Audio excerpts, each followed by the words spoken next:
ہم پہلے چل کے انبیاء کے بول دیکھتے ہیں مفتی حنیف قریشی صاحب کے ساتھ. آئیے.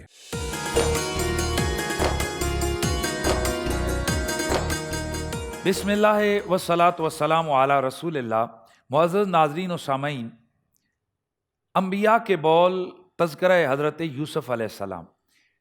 بادشاہ ریان بن ولید کے دو مصاحب کہ جن میں سے ایک لنگر کی روٹیاں پکاتا تھا اور دوسرا جو بادشاہ کو مشروب پیش کرتا تھا، ان پر جو الزام تھا کہ یہ بادشاہ کو زہر دلانا چاہتے تھے، انہوں نے جو خواب بیان کی حضرت یوسف کے سامنے، جناب یوسف نے جو اس کی تعبیر بتائی اس کے مطابق ہی ان کا فیصلہ ہو گیا.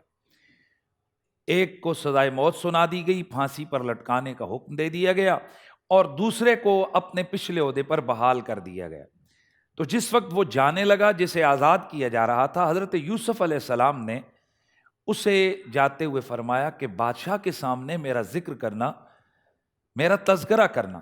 چنانچہ جب یہ باہر نکلا، شیطان نے اسے بلا دیا اور اس سے یاد ہی نہ رہا کہ میں نے جیل میں کوئی وعدہ کیا تھا اور وہاں جناب یوسف علیہ السلام نے مجھے خواب کی کوئی تعبیر بتائی تھی. وقت بیتتا گیا، اسی طرح چند سال گزرے. تو ایک دن بادشاہ ریان بن ولید خواب دیکھتا ہے کہ 7 موٹی موٹی گائیں ہیں اور 7 پتلی پتلی گائیں ہیں. تو یہ جو دبلی پتلی گائیں ہیں یہ ان موٹی گائیوں کو کھا رہی ہیں. اور پھر وہ دیکھتا ہے کہ 7 خشک بالیاں ہیں، خوشیں ہیں، اور 7 سبز بالیاں ہیں. تو یہ خشک بالیاں ان سبز بالیوں سے لپٹتی ہیں اور انہیں بھی یہ خشک کر دیتی ہیں. بادشاہ بیدار ہوا تو اس نے اپنے سارے درباریوں کو بلایا، اور اس وقت بادشاہوں کے درباروں میں معبر، خوابوں کی تعبیر بتانے والوں کا بھی ایک عہدہ ہوتا تھا کہ جو بڑے مانے ہوئے لوگ ہوتے تھے، اور یہ ان کے مذہبی رہنما ہوتے تھے، اور ان کا یہ کام اور ڈیوٹی ہوتی تھی کہ وہ تعبیر بتائیں. بادشاہ نے ان سے کہا کہ مجھے میرے ان خوابوں کی تعبیر بتاؤ. تو وہ سارے مل کر بیٹھے معبرین. تو وہ کہنے لگے کہ اے بادشاہ، یہ تیرا خواب پراگندہ ہے، یعنی ایسا خواب ہے جس کی کوئی تعبیر نہیں ہے. بادشاہ بے قرار ہو گیا، پریشان ہو گیا. تو اس ساقی کو یاد آ گیا کہ ایک شخص تھا جیل میں جس نے میری خواب کی تعبیر بتائی تھی، اور جیسے تعبیر بتائی تھی ویسے ہی ہوا. چنانچہ اس نے بادشاہ کے سامنے یہ تذکرہ کیا کہ میں ایک ایسے معبر کو جانتا ہوں کہ جس کی خواب کی تعبیر میں کوئی خرابی اور کوئی غلطی نہیں لگے گی. چنانچہ یہ جیل گیا. جا کر اس نے حضرت یوسف علیہ السلام کے سامنے خواب بیان کیا. تو حضرت یوسف علیہ السلام نے اس خواب کی تعبیر بیان کر دی کہ دیکھو، 7 سال تمہارے لیے آل مصر کے لیے بڑے فراوانگی کے سال ہوں گے، اور پھر 7 سالوں تک قحط آئے گا، اور وہ جو قحط سالی کے سال ہیں وہ بڑے مشکل ہوں گے. اور تم ایسا کرو کہ وہ جو 7 سال تمہارے فراوانگی کے ہیں ان میں تم غلہ وغیرہ جمع کر لو، تاکہ وہ جو 7 سال قحط سالی کے آئیں اس میں تم اس غلے کو استعمال کر لو. چنانچہ یہ بادشاہ کے پاس اس کا درباری آیا. اس نے جب یہ تعبیر بتائی تو بادشاہ مطمئن ہو گیا اور کہنے لگا کہ یہ تو بڑا صاحب کمال اور فضل شخص ہے، اور وہ جیل میں ہے، جاؤ اسے نکال کے لاؤ. اب جب سرکاری پروٹوکول کے ساتھ جناب یوسف علیہ السلام کو جیل سے نکالنے کے لیے لوگ گئے تو حضرت یوسف علیہ السلام نے جیل سے باہر آنے سے انکار کر دیا. آپ نے فرمایا میں اس وقت تک باہر نہیں نکلوں گا، جاؤ جا کر بادشاہ سے کہو کہ وہ پہلے یہ تفتیش اور تحقیق کرے کہ مجھے جیل میں ڈالا کیوں گیا. جس وقت بادشاہ نے تحقیق اور تفتیش کی تو وہ جو خواتین تھیں اور زلیخا تھی، اس نے بھی اپنا جرم قبول کیا، اپنی غلطی قبول کی. اور اس نے جب ان خواتین سے پتہ کیا تو خواتین نے کہا ہم نے یوسف کے اندر کسی قسم کا کوئی عیب نہیں پایا. تو وہ زلیخا بھی مان گئی اور کہنے لگی واقعتاً یہ میری غلطی تھی، یوسف علیہ السلام کے اندر کسی قسم کی کوئی غلطی اور خرابی نہیں تھی. معزز ناظرین و سامعین، اللہ کا پاکیزہ نبی، اللہ کا پاک باز نبی اپنے ناکردہ گناہوں کے سبب 12 سال جیل کے اندر رہے. ذرا غور کیجئے اللہ کی کتنی حکمت ہے. جناب یوسف علیہ السلام پروٹوکول کے ساتھ جیل سے باہر آئے. بادشاہ نے انہیں اپنے مصاحبین میں سے قریب ترک رکھ دیا. آپ نے خود بادشاہ سے یہ فرمایا کہ اگر تم مجھے کوئی عہدہ دینا چاہتے ہو تو تم مجھے وزیر خزانہ بنا دو. مقصد یہ تھا کہ ظاہر ہے اللہ کے نبی ہیں، صاحب حکمت و کمال و دانست ہیں، وہ اچھے طرح سے آمدہ آنے والی وہ جو 7 سال کے قحط والی مصیبت ہے اس کا بندوبست کر سکیں۔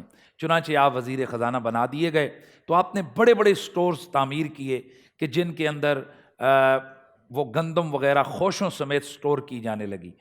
تو بڑا فراوانی کے سال آئے، تو آپ نے وہاں ایک قانون مقرر کروایا کہ ان جو فراوانی کے سال ہیں، ان فراوانی کے سالوں کے اندر بھی جتنے بھی لوگ ہیں وہ اپنا غلہ اپنے طور پر بھی اس کو سیو کریں گے، اور حکومت کے حوالے سے بھی انہوں نے بہت بڑے بڑے سٹورز بنائے تاکہ ان کے اندر اس غلے کو محفوظ کیا جا سکے۔ جب یہ فراوانی کے سال ختم ہو گئے تو قحط سالی شروع ہو گئی۔ جن لوگوں کے پاس جو کچھ جمع پونجی تھی انہوں نے اپنا غلہ استعمال کیا۔ بعد ازاں جب ساری چیز ختم ہو گئی تو پھر حکومت کے پاس جو ان کا اسٹور کیا ہوا مال تھا وہاں سے حاصل کرنے لگے۔ معزز ناظرین و سامعین، جناب یوسف علیہ السلام کا وہ سٹیٹس ذہن میں رکھیے کہ 20 یا 22 درہموں میں بکے تھے، منڈی پر غلام بنا کر بیچے گئے، پھر عزیز مصر بنے، اور آج مصر کے سارے معاملات کی باغ دوڑ آپ کے ہاتھوں میں۔ بادشاہ نے آپ کو مختار کل یعنی کلی طور پر اختیار دے دیا۔ جناب یوسف علیہ السلام، آپ نے اتنے بہترین انداز سے یہ سارا سلسلہ سنبھالا کہ لوگوں کو کوئی پریشانی نہ ہوئی، لیکن اس کے اندر لوگوں نے حکومت سے، جناب یوسف علیہ السلام سے وہ غلہ خریدنے کے لیے اپنی جمع پونجی پہلے خرچ کی، پھر اپنے مال اسباب کو بیچا، پھر اور تو چھوڑیے اپنے غلاموں اور لونڈیوں کو دیا، اور بالآخر اپنے بچوں کو، اور بالآخر وہ خود بھی اپنے آپ کو انہوں نے بیچ کر وہ غلہ حاصل کیا۔ یوں اکیلے جناب یوسف علیہ السلام ہیں اور سارا مصر ان کا غلام بن چکا ہے۔ ادھر کنعان کے اندر حضرت یعقوب علیہ السلام کے بیٹے بھی اس وبا سے اور اس قحط سالی سے متاثر ہوئے۔ انہیں جب پتہ چلا کہ ایک بادشاہ ہے مصر کے اندر، وہاں سے گندم ملتی ہے، تو انہوں نے اپنے مال اسباب کو جمع کیا، جو کچھ جمع پونجی خزانہ تھا، سونا چاندی تھے، اس کو لیا اور لے کر یہ بھی مصر کی جانب غلہ خریدنے کے لیے تشریف لے گئے۔ جناب یوسف علیہ السلام کے سامنے جب یہ پہنچے، جناب یوسف پہچان گئے کہ یہ تو میرے بھائی ہیں۔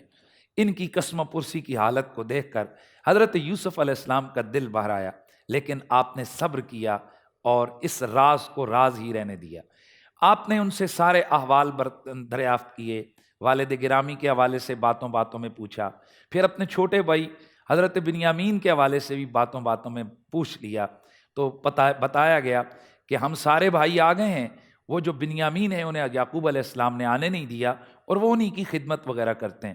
جناب یوسف علیہ السلام نے ان کو فرمایا کہ اگلی دفعہ جب تم آؤ گے نا تو آتے ہوئے اس چھوٹے بھائی کو بھی لے آنا، تو میں تمہیں زیادہ غلہ دوں گا، اور یاد رکھو اگر نہیں آؤ گے تو میں تمہیں کوئی غلہ وغیرہ مزید نہیں دوں گا۔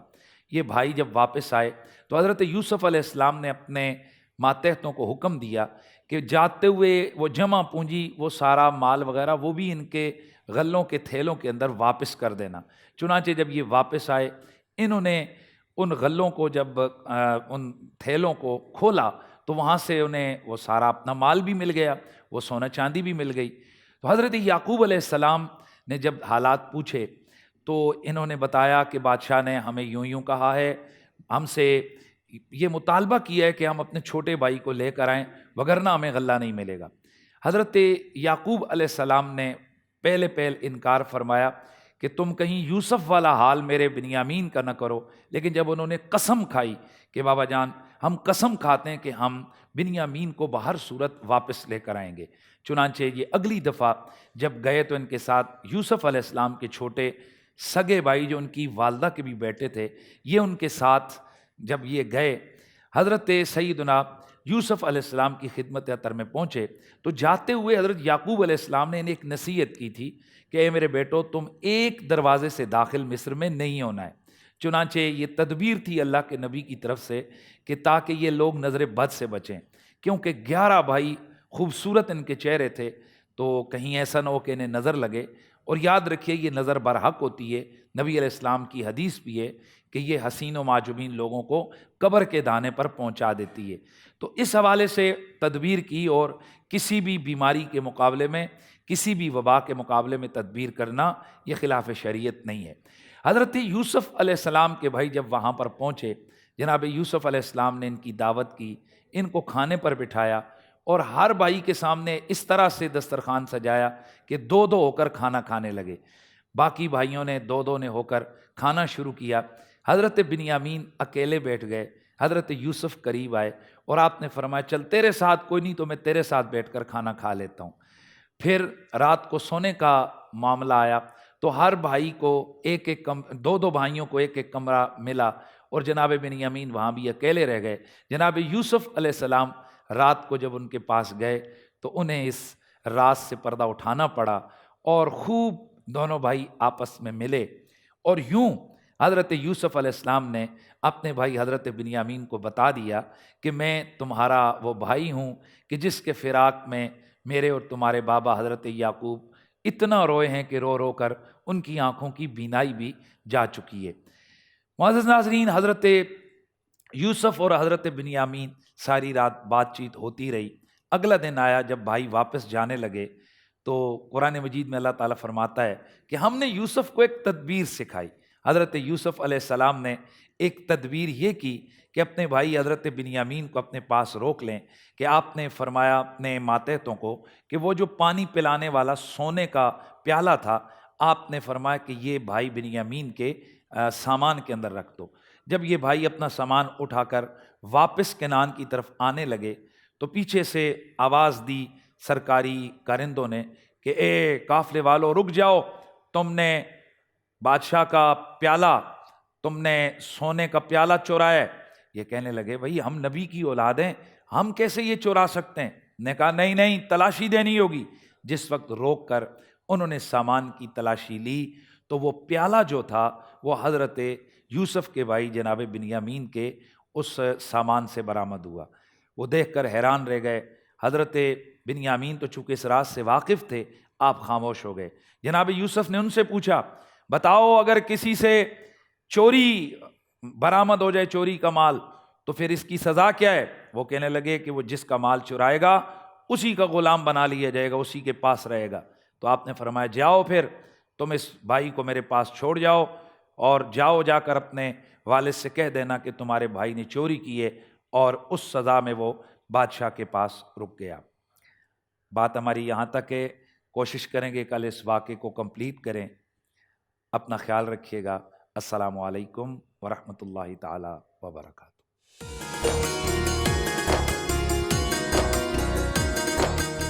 پورا سال انتظار تھا مجھے. اس رمضان میں 30 دن 6 ٹیمز، 12 کنٹیسٹنٹس اور کیش کا پاؤں. اب گیم وہ ہوگا جسے آپ کا نہیں ہوگا.